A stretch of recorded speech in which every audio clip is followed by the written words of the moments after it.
어, 지금 가정교회 관한 강의 두 번째입니다. 가정교회라는 것은 그냥 가정에서 모이는 교회라는 의미이고, 왜 가정교회를 하냐 하면은 신약 성경을 보니까 모든 교회가 다 가정에서 모이는 가정교회이기 때문에 한다, 이렇게 말씀을 드렸습니다. 성경적인 교회를 만든다는 것은 어떤 형태나 조직이 아니라 성경적인 교회, 신약교회의 정신을 회복하는 것이라고 말씀드렸는데, 그 중에서 제일 먼저 해야 될 것, 가장 중요한 것이 주님께서 교회를 세워주신 그 목적이 뭔가, 교회 존재 목적을 찾는 것이라고 말씀드렸습니다. 그래서 교회 존재 목적은 예수님이 주신 대사명에서 제자로 만들어라, 이렇게 명령하셨으니까 제자로 만드는 것이 교회 존재 목적이 되어야 된다. 제자가 만들어지지 않는 교회는 교회라고 할 수도 없다, 이렇게 심한 얘기까지 제가 말씀을 드렸습니다. 그럼 이제 제자가 굉장히 중요해지는데, 이제 제자가 그럼 어떤 사람인가? 보통 이제 제가 질문을 던지면은 배우는 사람, 따르는 사람, 닮는 사람, 이제 이렇게 답이 나옵니다. 다 맞습니다. 근데 여기 빠져 있는 것이 있는데, 그게 전수입니다. 제자는 이렇게 배우기만 하는 것이 아니라 이거를 전수해야만 제자가 되는 겁니다. 그래서 대학원 교수들, 제자 이렇게 말할 때는 교수의 독특한 이론을 배워서 그 다음에 남에게 가르칠 수 있는 사람이 되기 때문에 제자라는 말을 합니다. 학원 선생이 제자 있다는 말 들어봤어요? 거기는 왜? 배우기만 하고 끝나잖아요. 수강생이에요. 그래서 이 전수가 빠져 있기 때문에 많은 교회에서는 제자를 만든다고 하는데 수강생을 키우는 거예요. 그러면은 무엇을 배워서 무엇을 전수하는가? 그리스도의 제자라고 하면은 무엇을 배워서 무엇을 전수하는가? 또 이런 질문을 던지면 이제 흔히 나오는 이제 대답이 말씀이요, 복음이요. 좁은 의미의 복음이지만 이렇게 말합니다. 이 말이 틀린 말은 아닙니다. 그런데 이렇게 이 말씀을 너무 이렇게 좁게 정의를 했기 때문에, 배워서 가르치는 것을 말씀이라고 너무 좁게 이해를 했기 때문에 자꾸만 학자를 키워요. 그래서 제자 훈련 잘 시키는 교회에서는 그런 모토까지 있지 않습니까? 그래서 그냥 배우고 있든지 가르치고 있든지 둘 중 하나 해야 된다, 이렇게 얘기하지 않습니까? 그래서 결과로 제자가 아니라 학자가 키워지는 이유가 바로 거기에 있습니다. 무엇을 배워서 뭐를 전수하냐 하는 것을 말씀으로 한정시켜서 그래요.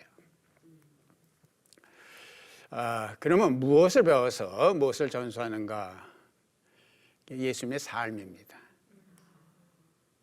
그래서 예수님께서 가르쳐라 이럴 때 지키도록이라는 단어를 붙이신 이유가 거기 있다고 봐요. 지키도록 가르쳐라 이러셨잖아요. 그래서 제자가 만들어지는 교회는 예수님의 삶을 살고 그 사람을 통해서 예수님의 삶을 사는 사람이 만들어집니다. 근데 예수님의 삶, 이것도 좀 추상적이잖아요. 그래서 우리가 배워서 전수할 예수님의 삶은 둘로 나눠지는데, 하나가 예수님의 사역, 또 하나가 예수님의 성품입니다. 사역에 관해서 말씀드리자면은 예수님께서 십자가 돌아가시기 전날 좀 폭탄 선언을 하시죠. 내가 너희들 중에 한 사람한테 배신당해서 죽을 거다. 그러면 제자들이 이제 당연히 두려워하고 이제 이러죠. 그때 이제 예수님께서 위로하신 말씀에 이제 핵심이 뭔가 하면은 내가 가는 것이 너희들한테 유익하다, 이겁니다.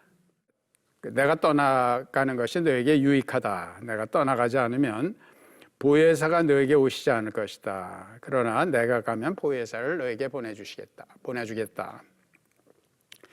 예수님이 세상에 계시는 동안은 정해진 시간에 한 군데밖에 못 계세요. 그렇게 해갖고 어떻게 땅끝까지 복음이 전해지겠어요? 그래서 예수님께서 가셔서 그다음 보혜사 성령을 보내시면은 성령님께서 내가 한 말도 다 기억나게 할 것이고 심지어는 너희들이 나보다 더 큰 일 할 거다 이러셨어요. 그래서 예수님께서 부활하시고 승천하신 다음에 마가다락방에 성령이 내렸잖아요. 그러면서 교회가 시작된 겁니다. 성령님이 왜 내려졌는가? 바로 제자를 만들라고. 너희는 땅 끝까지 이르러 내 증인이 되리라. 예수님께서 예고하셨잖아요. 그래서 예수님의 삶이라는 것은 예수님의 사역입니다.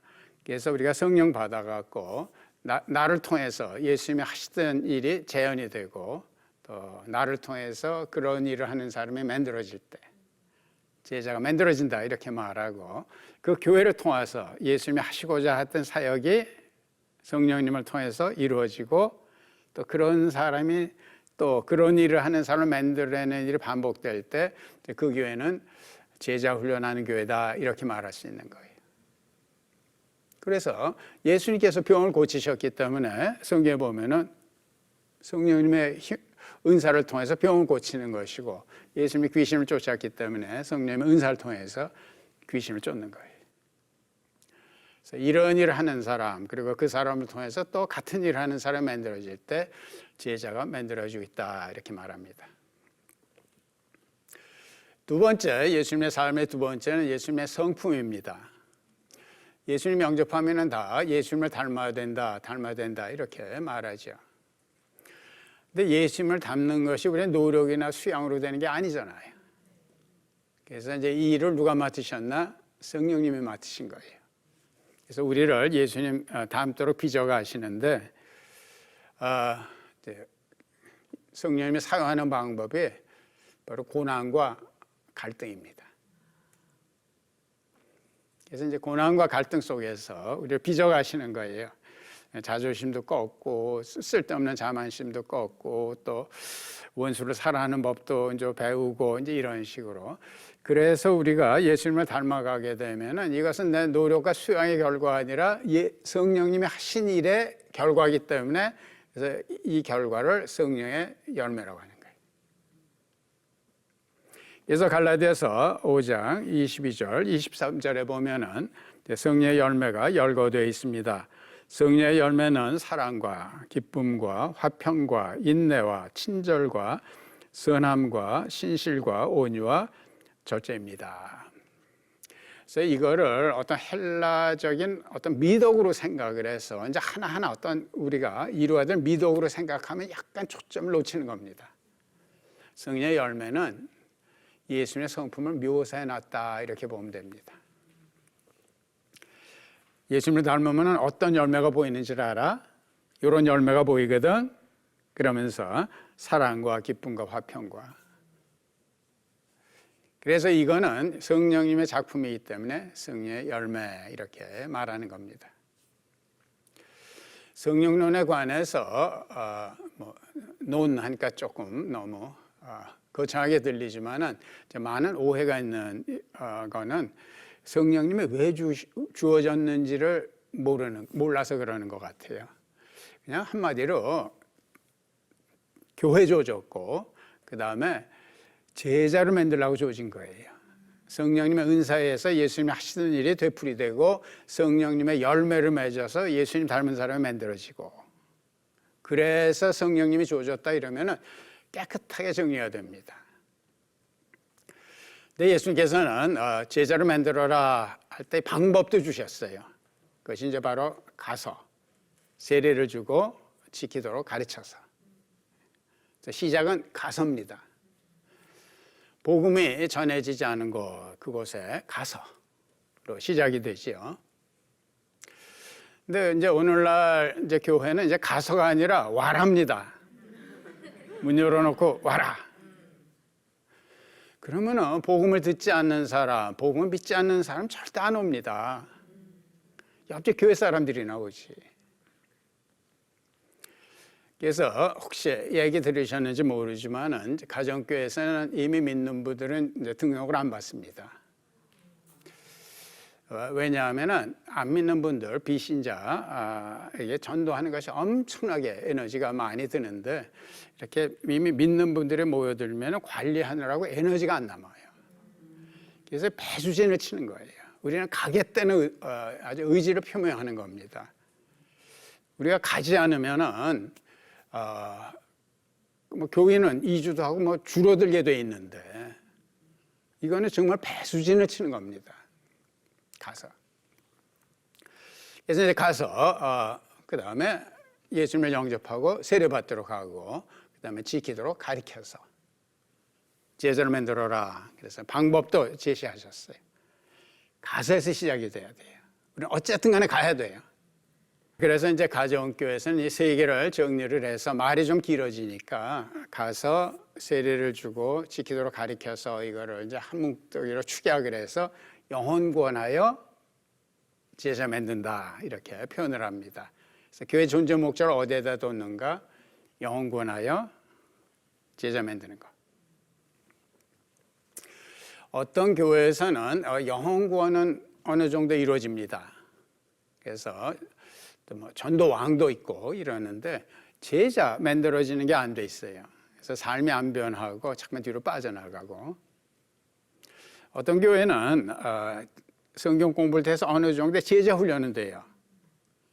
근데 영혼 구원이 안 이루어져요. 교회 다니다가 뭐 시험 받은 사람 이런 사람하고 그거를 하지. 그래서 우리 가정교회는 진짜 제자를 만든다는 건 뭐냐? 영혼 구원으로 끝나도 안 되고 이미 믿는 사람 모아서 제자 훈련하는 것도 아니고 안 믿는 사람에게 복음을 전해서 이 사람들을 제자로 만드는 거. 영혼 구원에서 제자 만드는 거. 이것이 교회의 존재 목적이라고 생각을 하는 겁니다. 근데 이제 가정교회는 이렇게 모든 걸 좀 구체화하는 거를 좋아합니다. 아직도 이거 좀 추상적이잖아요.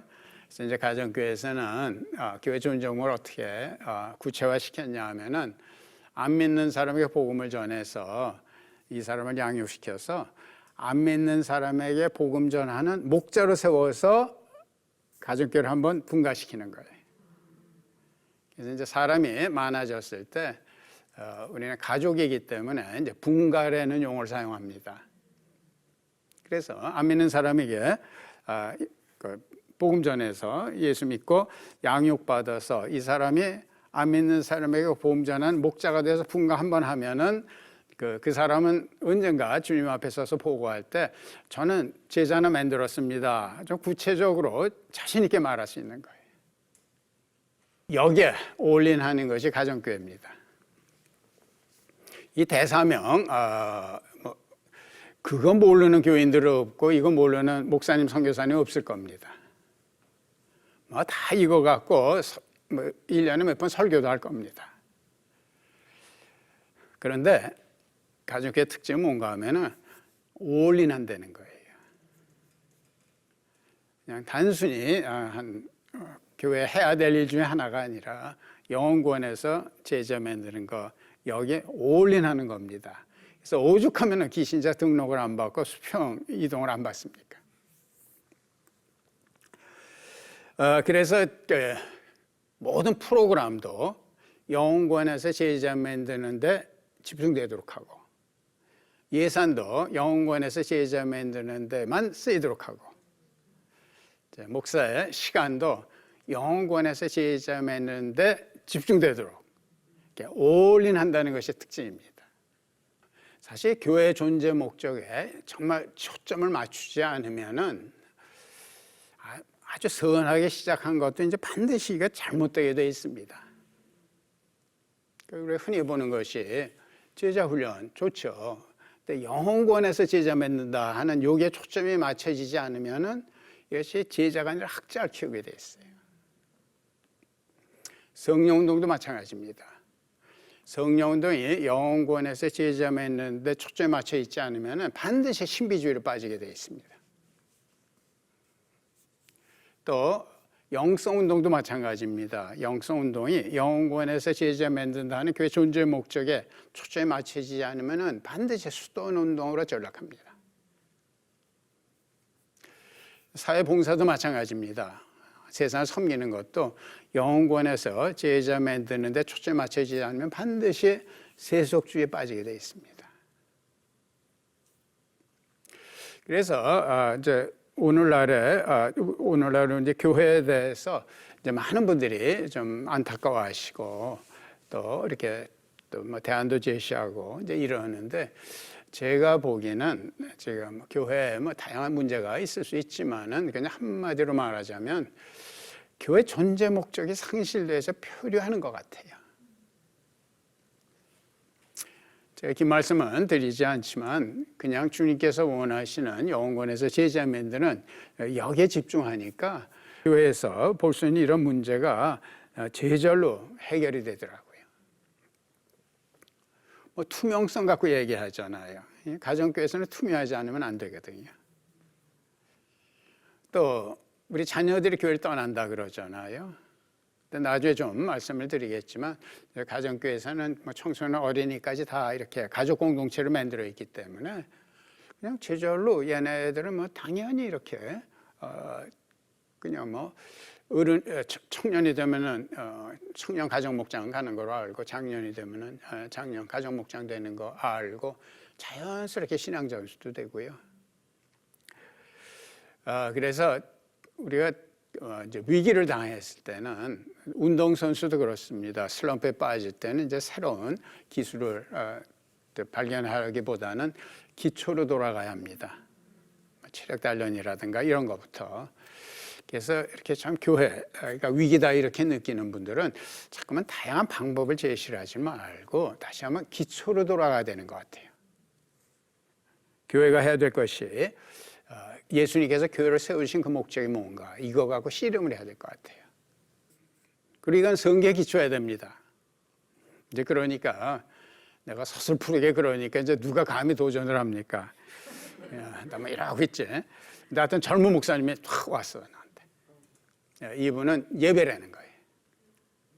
그래서 이제 다양한 구약과 신약 이제 성경 구절을 이제 인용해서 이제 그러는데, 그런데 이제 예배, 이제 이분은 이제 강력하게 예배라고 믿는데, 예배는 우리 성도의 삶 전체를 지배하는 것이 예배입니다. 우리 그냥 뭐 순간순간이 예배가 돼야 되고, 우리 모든 활동 이런 것이 다 예배가 돼야 돼요. 지금 얘기하는 거는 교회라는 공동체의 존재 목적입니다. 그러면 하나님께서 가정은 왜 세워주셨나? 가정이라는 공동체 존재 목적 뭐냐? 이거는 영혼권에서 제자 만드는 거 아니에요. 거기는 또 거기 존재 목적이 있어요. 직업, 또 직장, 또 사업. 그거의 존재 목적 뭐냐? 이거는 또 주님께서, 이거는 사람마다 이해는 다르겠지만 그 공동체를 세워주신 데는 그 다른 목적이 있어요. 영혼권에서 제자 만드는 거 아닙니다. 우리가 말하는 거는 교회라는 이런 그 공동체 존재 목적이 뭐냐? 저는 이것이 영혼권에서 제자 만드는 것이라고 생각을 합니다. 그래서 여러분들도 이거 갖고 씨름을 해야 돼요.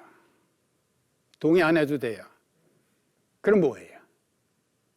특별히 목사님, 선교사님들은 주님께서 교회를 세워주신 그 목적이 뭘까? 교회 존재의 목적이 뭘까?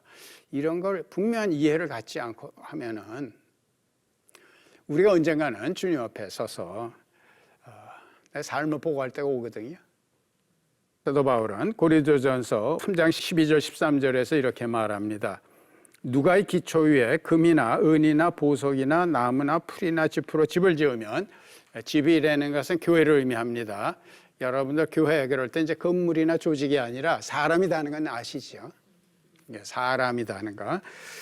풀이나 짚으로 집을 지으면 그에 따라 각 사람의 업적이 드러날 겁니다. 집을 지었는데 이것이 그냥 태워질 짚이나 풀이냐 진짜 영원히 사라지지 않은 금이냐 은이냐 이제 판단이 나는데, 이제 나중에 불이라는 표현을 쓰면서 고린도전서 3장 15절에 보면 어떤 사람의 작품이 타버리면 그는 손해를 볼 것입니다. 그러나 그 사람은 구원을 받을 것이지만 불속을 헤치고 나오는 듯 할 겁니다. 목회자로서 선교사로서 뭐 열심히 하고 뭐 교회도 나름대로 키우고 다 열심히 했어요. 근데 나중에 이제 이게 풀이냐 지피냐 금이냐 은이냐 이제 불로 테스트를 할 때 다 사라져 버리면은 그냥 자기는 남은 거 하나도 없이 불난 집에서 혼자 뛰쳐나오는 것처럼 자기 혼자 구원한다는 거예요. 그럼 우리 목사님들, 선교사님들 열심히 좀 사역하고 주님 앞에 이렇게 딱 섰는데 예수님께서 야, 그건 내가 하는 거 아니다. 얼마나 허무해요. 그래서 이거 심각하게 생각하시고 이걸 잡아야 합니다. 영혼에서 제자 만드는 것이 교회 존재 목적이 아니라고 생각하시면 그럼 뭔가 이거 찾으셔야 합니다. 자, 그러면은 그럼 제자 훈련을 어떻게 시키나? 네, 이것도 이제 성경대로입니다. 성경대로는 성경에 그렇다 하면 그런 줄 알고 아니라고 그러면 아닌 줄 알고 하라 그러면 하고 하지 말라 그러면 안 하고 단순한 이해와 순종이죠. 그래서 가정교회에서는 핵심되는 성경 구절 붙들고 올인하는 겁니다. 여러 성경 구절 중에 하나가 아니라, 근데 우리는 예수님의 제자 훈련 방법을 어디서 찾았냐면 이제 예수님 마가복음 3장 14절 15절에서 찾았습니다. 예수께서 12를 세우시고 그들 또한 사도라고 이름하셨다. 그러니까 예수님께서 이 사도를 이런 식으로 훈련하셨구나. 그럼 우리도 이렇게 하면 되겠네. 네, 이것이 가정교회 성경대로입니다. 이것은 예수께서 그들을 자기와 함께 있게 하시고 또 그들을 내보내어 말씀을 전파하게 하시며 귀신을 쫓아내는 권능을 가지게 하시려는 것이었습니다. 뒤에서부터 보면은 예수님께서 이제 제자들을 데리고서 세 가지 하셨습니다. 맨 끝에서부터 보면은 귀신을 쫓아내는 권능을 가지게 하시려는 것이었습니다. 그래서 예수님의 제자 훈련 방법은 지식 전달이 아니고 능력 배양입니다. 능력을 키워주는 겁니다. 귀신 쫓는 건 이제 능력 한 예로 나오는 거고. 두 번째는 또 그들을 내보내어 말씀을 전파하게 하시며. 그래서 예수님의 제자 훈련 방법은 교실 강의가 아니라 현장 실습입니다. 그래서 예수님께서 어떤 때는 12명을 둘씩 짝지어 보내기도 하시고 70명을 둘씩 짝지어 보내기도 하시고 그랬는데 이 사람들이 준비가 안 된 실습생이다 하는 거를 어떻게 알 수 있냐 하면은 갔다 와서 자기네들이 놀라는 거예요. 누가복음 10장 17절을 보면 이른 사람이 기쁨에 와서 차서 돌아와 보고하였다. 주님의 이름을 대면 귀신들까지도 우리에게 복종합니다. 신기해 죽겠는 거예요. 그냥 뭐 하라고 그래서 했더니 되는 거예요. 교실 강의가 아니라 현장 실습. 그리고 이제 가장 중요한 것은 같이 있게 하시고. 그래서 예수님은 가르쳐서보다 보여서 제자를 만드셨습니다. 제가 자꾸만 그렇게 좀 제자 훈련에 대해서 좀 안 좋은 얘기를 하는 것 같아서 죄송하지만은 제자 훈련도 가치가 있지만 제가 드리는 말씀은 제자가 아니라 학자를 키운다는 이제 그 성향을 얘기하는 겁니다. 학자만 키우겠어요. 물론 거기서 제자도 나오긴 나오지만은 왜냐하면은 예수님이 여기서 제시한 방법과 다 반대로 하는 거예요. 그러니까 예수님께서는 지식 전달이 아니라 능력 배양인데 지식 전달에 초점 맞추고 있잖아요. 근데 교실 강의가 아니라 현장 실습인데 교실 강의에 중점이 주어지고 있잖아요. 그리고 가르쳐서보다 보여서인데 좀 가르쳐서 제자를 만들려고 하는데 좀 집중되어 있는 건 사실이잖아요. 그러니까 제자가 아니고 학자가 키워진다 하는 이런 안타까움을 말씀드리는 겁니다. 성경적인 제자 훈련의 핵심은 방법의 핵심은 보이는 겁니다. 근데 이제 이것이 효과적이다 하는 거는 성경학자 아니래도 다 압니다. 애들이 듣고 배웁니까? 보고 배웁니까? 보고 배우잖아요. 그래서 이렇게 보고 배우는 거 이거는 그냥 가장 효과적인 그런 방법입니다. 그래서 이제 베드로도 이렇게 모범이 되라고 그랬어요. 베드로전서 5장 3절에 보면 이렇게 말씀하시죠. 여러분은 여러분이 맡은 사람들을 지배하려 하지 말고 양떼의 모범이 되십시오. 베드로도 그렇게 말한 거예요. 사도 바울은 더 노골적으로 말합니다. 고린도전서 11장 1절에 보면 내가 그리스도를 본받는 사람인 것과 같이 여러분은 나를 본받는 사람이 되십시오. 바울도 그렇게 얘기하는 거예요. 근데 이제 이 말을 들으면 도전보다는 좀 기가 죽죠. 사도 바울이야 뭐 사도니까 날 본받는 자가 되라 뭐 이러지만은 나 같은 사람이 맨날 죄짓고 회개하고 죄짓고 회개하고 결심하고 무너지고 결심하고 무너지고 이런 나를 본받았다면 큰일 난다 싶어갖고 그래서 이제 우리를 가립니다. 뭐 위선자가 되려고 그러는 게 아니에요. 시험에 들까 봐. 근데 우리가 이렇게 가려도 문제는 뭔가 하면은 요새 사람들이 영악해갖고 다 알아요. 자기만 남들이 모르는 줄 알아. 그러니까 어떤 사람인지 분명히 아는데 자꾸만 아닌 척 하는 것처럼 보이니까 존경심이 사라지고 신뢰가 안 생기는 거예요. 그래서 우리는 이렇게 정말 제자를 만들기 위해서는 우리를 보여야 돼요. 사도 바울이 이제 이렇게 말할 때는 내가 얼마나 거룩한가 봐라, 내가 얼마나 사랑이 많은가 봐라, 날 본받아라 그게 아니고 사도 바울이 나는 죄인의 우두머리입니다 이 말까지 했어요. 그러니까 이런 사도 바울이 내가 얼마나 훌륭한지 성숙했는지 예수님 닮았는지를 보아라가 아니라 핵심은 내가 그리스도를 본받는 자 같습니다. 내가 예수님 닮으려고 얼마나 애를 쓰는지를 본받으려는 거예요. 그래서 우리는 어떻게 좀 완전한 모습을 보여야 된다고 생각하는데 그렇지 못하니까 이제 가리잖아요.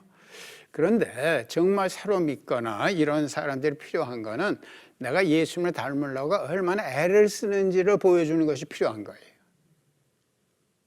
그래서 오히려 이렇게 감추기보다는 이렇게 내보일 때 오히려 존경심도 생기고 신뢰도 생깁니다. 가정교회에는 예수 영접 모임이라는 모임이 있습니다.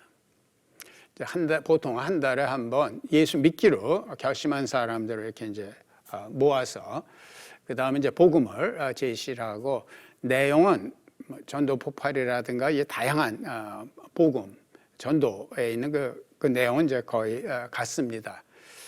그런데 교회백에 전혀 없는 사람들을 배려를 해서 신학적인 용어 피하고 일반적인 용어를 사용하고 또 예화도 안 믿는 사람들이 이해할 수 있는 이런 예화를 사용하고 하는 이제 그런 차이는 있습니다만은 복음을 이제 다 한 다음에 이제 마지막에 선택을 주지요.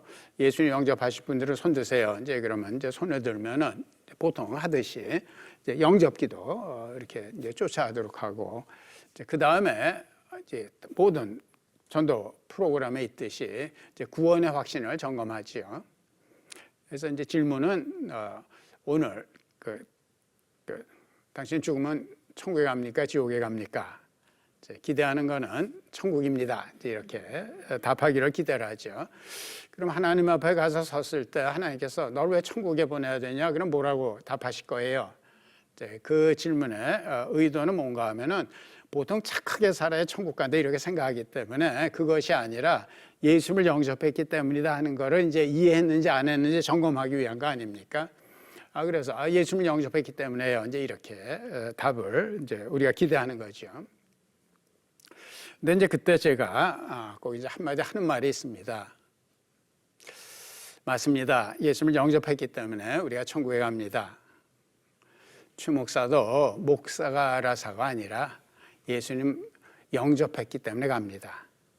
그리고 이제 제가 또 덧붙이는 말이 목사도 여러분과 다를 거 없습니다. 아직도 싫은 사람이 있고요. 목사들끼리 묘한 경쟁심도 있고 질투도 있고 여러분과 다를 거 없습니다. 차이가 있다면은 예수님 뜻대로 살려고 여러분들보다 몇 배 노력하고 그 다음에 실패했을 때 여러분들보다 몇 배 괴로워하는 겁니다. 그렇게 말하면 거기 있는 사람이 최 목사 아직도 싫은 사람이 있어? 그럴까요? 아니죠. 그것이 오히려 용기를 주는 거예요.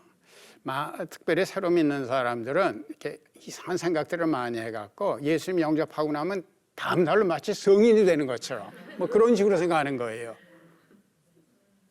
그런데 아직도 목사가 싫은 사람도 있고 또 이런 얘기를 해줄 때 이런 사람이 존경심이 생기는 것이 아니라 이게 자신감을 심어주는 거예요. 이렇게 제자를 만들려고 그러면은 자기를 보이지 않으면은 어떻게 보고 배웁니까? 물론 제일 좋은 거는 예수님과 제자처럼 같이 살면 되지만 뭐 그럴 환경은 안 되잖아요. 그러니까 어떻게 그걸 하는가? 언어로라도.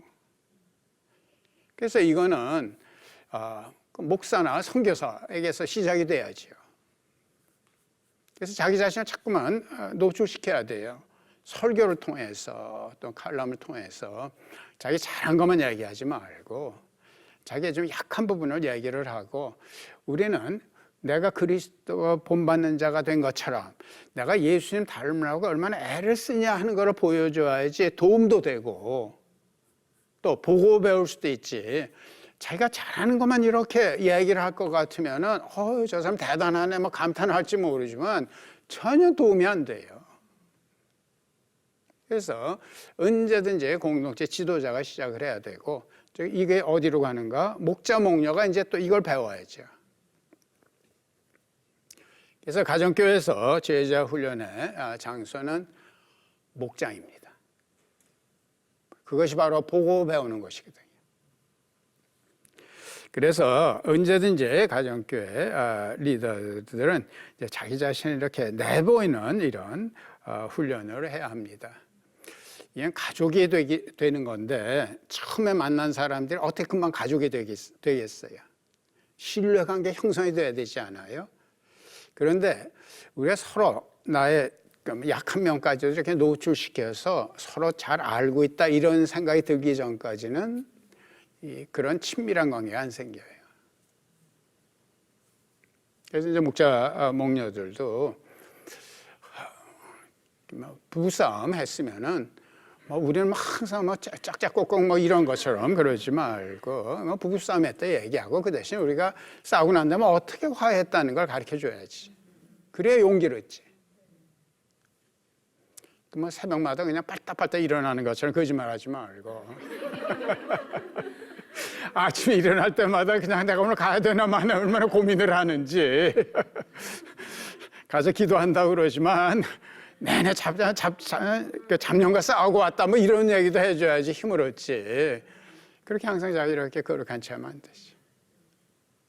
이러면서 가족과 같은 관계가 형성이 되는 것입니다. 그래서 이처럼 보고 배우는 시스템 이런 거는 이제 굉장히 효과적입니다. 제 저서에서 언급을 했지만은 너무 극적이라 제가 예를 하나 들겠습니다. 휴스턴에 LG 지사원이 한 명 왔어요. 이분이 휴스턴 서울교회를 참석했는데 생전 처음 교회란 것을 처음 와본 사람입니다.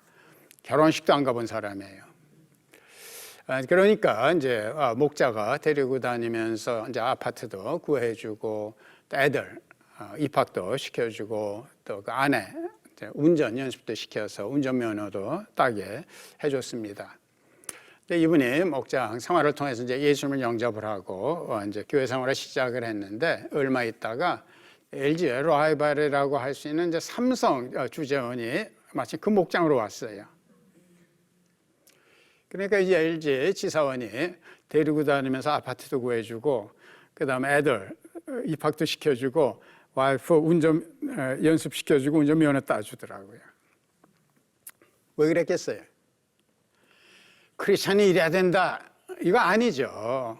그냥 자기가 그대로 이런 것을 받았으니까 그냥 예수 믿으면 당연히 하는 거로 아는 거예요. 이게 보고 배우는 시스템입니다.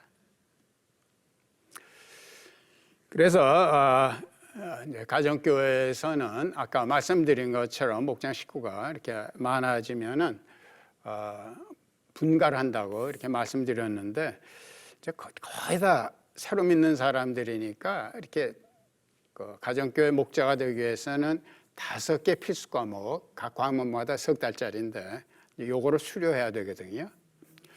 근데 이제 사람이 많아지면은 너무 많아지니까 가족 같은 분위기가 해이해지는 거예요. 그런데 목자 이 5과목을 다 수료한 사람이 없는 거예요. 그럴 때는 이제 가정교회에서는 어떻게 하냐면은 가장 기본적인 거 2개만 맞췄으면은 그냥 대행이라는 단어를 붙여서 대행 목자로 세웁니다. 그래서 이제 목자는 이렇게 안수를 주는데 대행 목자는 이제 안수를 안 받고 나중에 다 과목 마치면 이제 안수를 받고, 그러나 사역은 똑같습니다. 근데 휴산 서울교회에서 어떤 사람이 예수님 영접하고 대행 목자로 임명받은 최단 기간이 얼마인지 압니까? 7개월이에요. 그래서 보통 교회에서는 생각할 수가 없죠. 그런데도 목장 사역을 잘하는 이유가 뭔가 하면은 본 게 있어서 그래요. 그래서 그냥 자기가 그대로 받은 대로 그냥 그대로 하는 거예요. 너무너무 잘하는 거예요. 그러고 이제 그걸로 그렇게만 하도록 하고 버려두면 안 되지만은 이제 여러 가지 실수하지 않을 수 있는 이런 어떤 더 큰 공동체가 있어서 그래서 가능한 거지요. 그렇긴 그렇지만은 그래도 예수님 영접하고 7개월 만에 대행 목자가 됐다는 거, 그리고 대행 목자가 돼서 사역을 잘한다는 거, 이거는 보고 배우는 시스템이기 때문에 가능한 겁니다. 참 요새는 보고 배울 사람이 없다는 것이 비극입니다. 젊은 목사는 참 이구동성으로 그래요. 보고 배울 수 있는 선배 목사님이 없다고 그래요. 또 우리 장로님들도 자꾸 문제거리로 이렇게 취급이 되지만 제가 안타까워요. 안 됐어요. 보고 배울 수 있는 장로님이 없는 거예요. 교인들도 마찬가지입니다. 자꾸만 예수님 바라봐라 이 소리나 하고 말이죠. 우리도 안 보이는 예수님이 새로 믿는 사람이 어떻게 바라봅니까? 교회가 그리스도의 몸이다 하는 것이 그런 의미거든요. 말씀드렸죠. 교회, 그런 건물이나 조직이 아니라 공동체라고 그랬죠. 그러면은 공동체를 통해서 예수님을 볼 수 있다는 거예요. 또 예수님께서는 공동체를 통해서 손과 발, 입이 돼서 일하시겠다는 거예요. 그래서 우리가 이렇게 사람이 표현하는 역사가 일어나기 위해서는 누군가 시작을 해야 합니다. 볼 사람이 없는 사람도 힘들죠. 개척자니까. 그렇지만 여러분들이 좀 고생을 해서 남들이 보고 배울 수 있는 사람이 돼주시면은 여러분들 후배는 쉬워집니다. 그래서 여러분이 어느 자리에 있든지 간에 여러분을 보고 배우는 이런 사람이 있어서 점점 제자가 되는 것이 쉬워지고 가속이 붙고 또 많은 제자가 키워지기를 예수님의 이름으로 축원합니다. 이사로 마치겠습니다.